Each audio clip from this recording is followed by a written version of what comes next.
The state just laid off 173 employees, a major shakeup of an office that protects Colorado state systems from hackers. Our Marshall Zellinger found out that employees got all of 3 minutes' notice.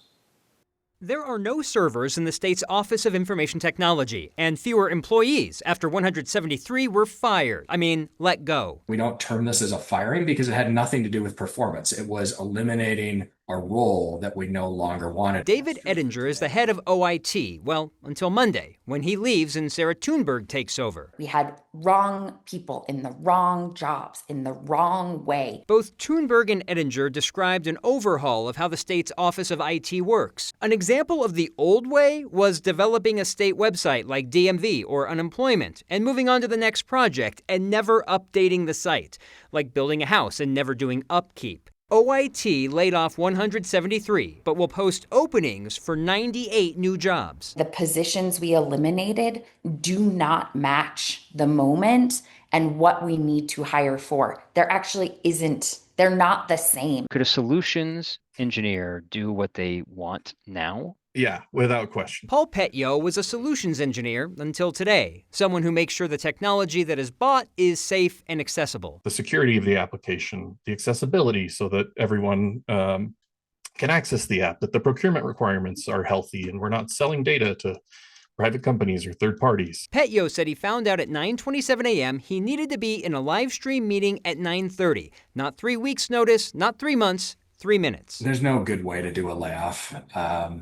I think our thought here was let's rip the Band-Aid off. Petio said he actually found out when he was emailed a DocuSign document about being laid off just prior to the meeting starting. People's families, mortgage payments, car payments, insurance, daycare, right? 173 people, all done by choice, not by necessity. OIT is a department that has issues, with 2 recent audits finding major cybersecurity concerns. Ettinger says these layoffs are not because of the bad audit reviews.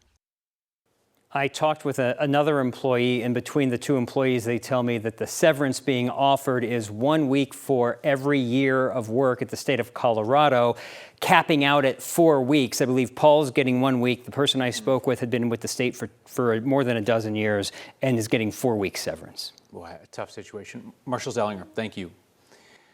Ministry leader Victor Marx is the unlikely and unconventional Republican frontrunner for Colorado governor. He's won over evangelical church crowds with his stories of more than 100 missions around the world, where he says he's rescued women and children from captivity and abuse. Marx has also performed hundreds of exorcisms, which he calls the secret sauce of his $7 million a year ministry. In order to ask him questions, Marx said we had to go to his training center in El Paso County.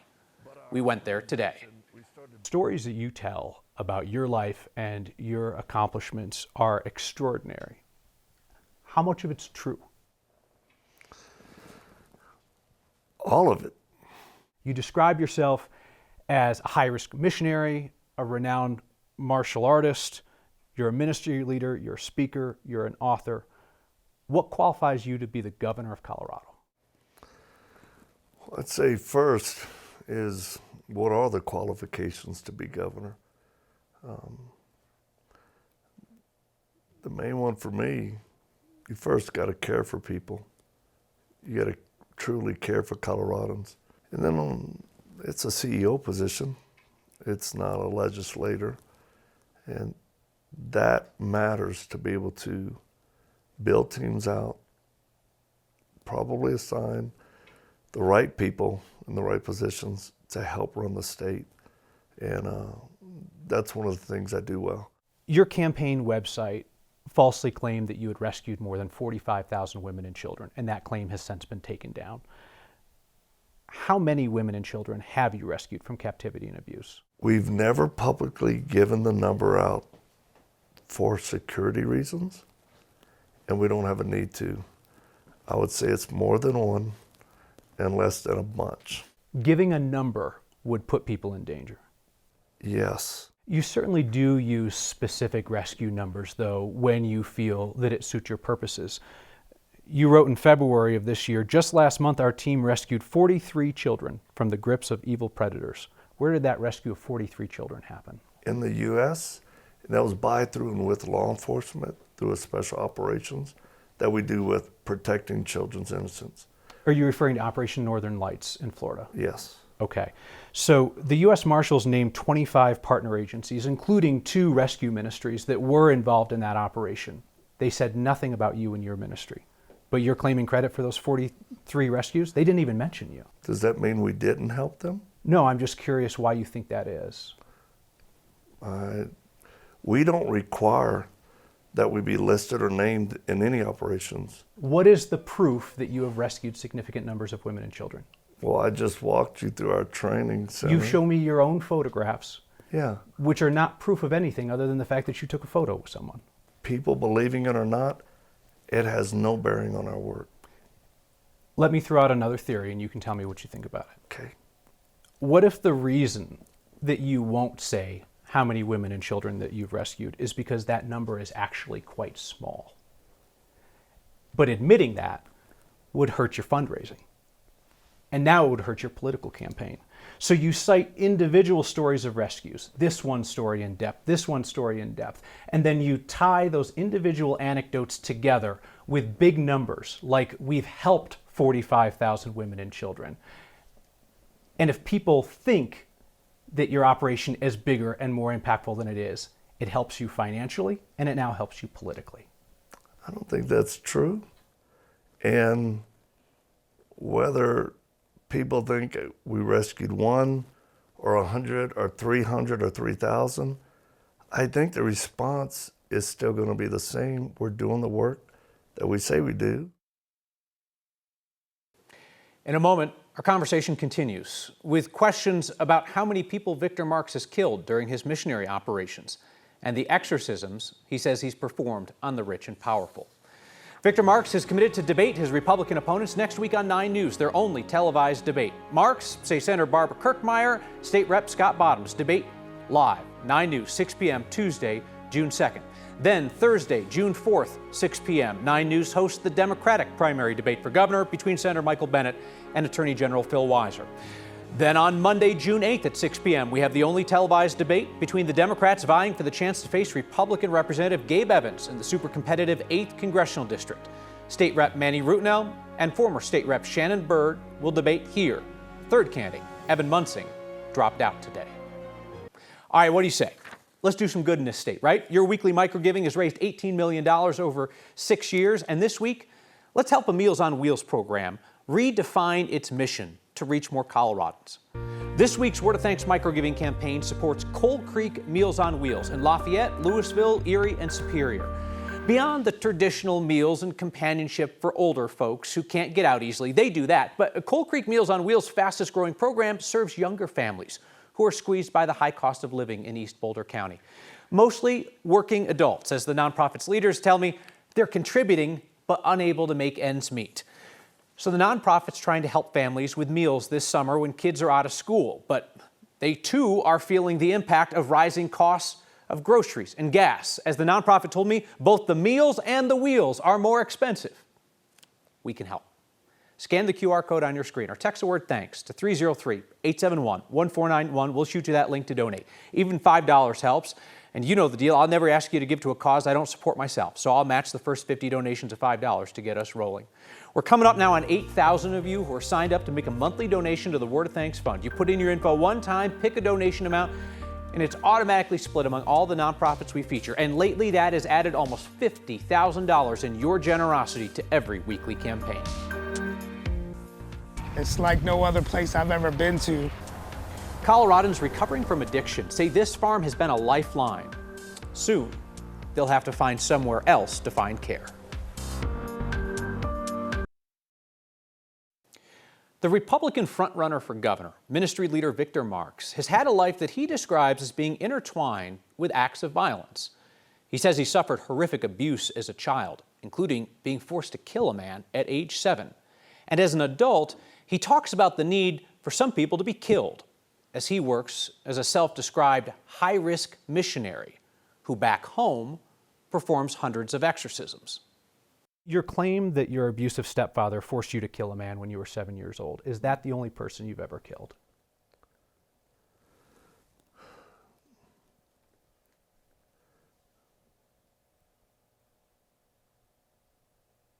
Well, I would say as a child, yes. I mean, without question. But I've been in other situations where, possibly people or persons died as a result of me defending myself in other countries. Do you think that you've killed people as an adult? Does it matter? Yeah, I'd say so. Why? Like, killing somebody is a pretty weighty thing. If someone's trying to kill you or you're in combat? It's still a weighty thing to take somebody else's life. I mean, it could be self-defense, it could be justified, but it's still a weighty thing. So I'm just asking you, how many people have you killed? Well, if I did, I wouldn't be telling a reporter sitting here in my training center. How about voters? Would you tell voters? There's no need. I don't think that's important. It's actually kind of, it's an odd question to me. Because you actually talk about the idea of killing people with some frequency, and why it's a necessary thing to do, killing people. You said on NRA TV in 2017, now a lot of them just got to be killed. I've had them shoot at me and I had to shoot back. There's a time and place to eliminate the enemy, and you have to. You said on Jeff Lerner's podcast in 2025, some people have to get killed. Some people have to die. But it's an odd question to ask you how many people you've killed. Yes. You claim that you once called in a U.S. military airstrike that killed 70 ISIS fighters. I didn't realize that civilians could essentially facilitate military airstrikes. Could you walk me through how that worked? No. You perform exorcisms, commanding demons to come out of people. Can you explain to me how that works? I don't command the demons to come out of someone. I think of them as assignments or attachments to people. And we identify the demon, like Jesus did. We ask what their name is, and then we give them commands. And they very frequently and typically will answer. Through the person's mind, they'll tell us what they hear, and then we destroy them, banish them to perfect judgment from Christ. You also perform these exorcisms by phone. Are those just as effective? They are. Where does the demon go at the end of the exorcism? We send them to the footstool of Jesus Christ, who we believe is sitting at the right hand of the Father, who then absolutely gives them perfect judgment of what happens. You don't charge for the exorcisms, right? No. Okay. But they were part of the how-to guide that was available on your website for $99, the Spiritual Warfare Guide with battle tools and resources. It's no longer available on the site. Well, I think that's a film, and it's always, whatever we have posted with that was, you can pay $1.99, but we've never charged. I've never looked at a person and asked for remuneration for casting demons to Christ or praying for someone. Do you understand why so many of your critics think you're a con man? No. My full 30-minute conversation with Victor Marx is on the next YouTube channel. Let's turn now to meteorologist Chris Bianchi and the winner of the rain lottery in Colorado today, our friends on the plains. And happy to see it, Kyle. This is the part of the state that did not get all the rain that we saw in the Denver area last week. Early mid last week, of course, we picked up over an inch of rain across most of the metro area. Southeast Colorado, though, mostly missed out. This is where we're seeing the majority of the rain so far today, though. Good to see, and it's still ongoing, especially south of I-70. Still seeing some of that steady rain and some occasional rumbles of thunder across the northeastern plains in Logan, as well as Phillips and Sedgwick counties, far eastern Weld County, getting on some showers and rumbles of thunder as well. A little bit of light rain here and there in Denver. Did pick up about a 1/10 of an inch of rain out of the airport earlier on. However, worth noting, the airport, unfortunately, quite a few delays tonight. That's because of some 30 to 35 mile an hour winds from the outflow from the cool rush of wind from some of those thunder showers that we've had this evening. Next few hours, we'll still see some showers across the eastern plains. That'll continue to tomorrow morning. In Denver, though, will clear up for tomorrow. Friday, though, could be talking about some stronger storms in northeastern Colorado, perhaps including the Denver metro. The next 7 days, very typical early summer-like forecast. Temperatures in the upper 70s and low 80s through the middle part of next week, with some stronger storms possible Friday and Saturday. A farm that helps men recovering from addiction will soon close to be transformed for a new purpose, leaving those men looking for their next step. For decades, Harvest Farm in Wellington has helped men in recovery plant new roots and rebuild their lives. Now many of them are being forced to figure out what comes next in a few weeks. Our Evan Krugel explains. It's like no other place I've ever been to. Life on a farm involves constant change, new seasons, new growth, and for Leo Robinson, new beginnings. There's nowhere else like this that I've ever seen in my life or heard about this.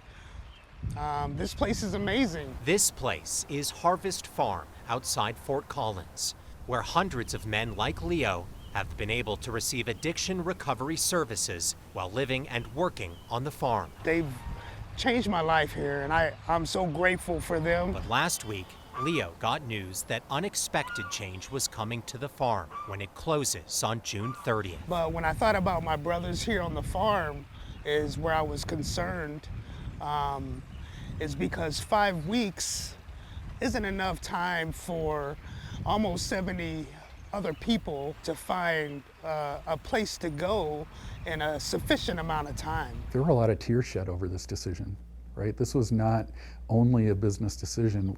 Our hearts hurt because of this. Dennis Van Kampen is the president of the Denver Rescue Mission and says they had no choice but to turn Harvest Farm into an emergency overnight shelter as they wait for a new center to open next year. The only other choice was to say that there's no emergency shelter for men, and we can't do that. He says case managers are working with people like Leo to find places they can go.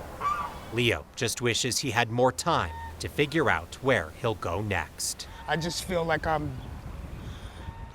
kind of being rushed into finding a place that's sufficient so I can continue a safe recovery. Evan Krugel reporting there. In addition to the need for emergency beds, Denver Rescue Mission says it was just too financially difficult to keep the farm open. They plan to sell that property in January after they move into the new facility in Fort Collins. Back with your feedback on the Marx interview next. When I say Meals on Wheels, you probably think of meals being delivered to older shut-ins, and Coal Creek Meals on Wheels certainly does that, but they are expanding quickly their family program that feeds hungry folks in need, younger folks in their community, Lafayette, Superior, Erie, that area. Scan the QR code on your screen or text the word thanks to 303-871-1491 to join a bunch of others and myself in supporting Coal Creek Meals on Wheels as they feed working families who need some extra help to get by. As their folks in charge there said, these are folks who are contributing to the community but just simply cannot keep up with the cost of living. Sorting through a lot of feedback about our interview with Republican gubernatorial frontrunner Victor Marx tonight. This from Western Slope viewer Doug and Rifle, who says the interview tonight with the Republican gubernatorial candidate was the interview of the decade, totally worth the extended interview time. If you would like to watch the full, unedited 30-minute interview with Victor Marx, you can find it on the next YouTube channel. I'll see you next time.